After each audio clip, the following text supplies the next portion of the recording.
Let's learn singular nouns and plural nouns. Nouns can be both singular and plural. Singular nouns are nouns that name one person, animal, place, or thing. Example: boy,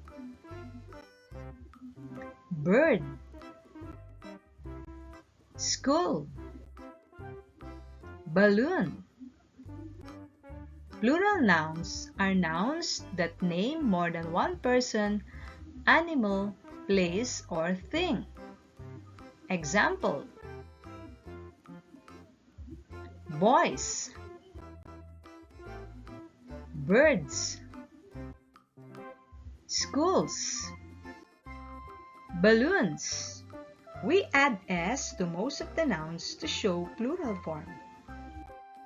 Words that end in ch, sh, o, s, ss, x, and z, we add es. For example, watch, it ends in ch. Watch, add es to get the plural form watches. Dish, it ends in sh. Dish, add es, dishes. Potato, it ends in o. Potato, add es, potatoes. Bus, it ends in s. Bus, add es to get the plural form buses. Grass, it ends in ss. Grass, add es, grasses. Box, it ends in x. Add es to get the plural form boxes.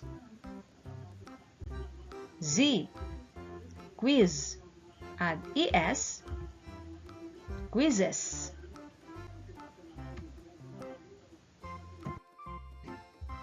If a noun ends in a consonant plus y, drop the y and add ies to make it plural form.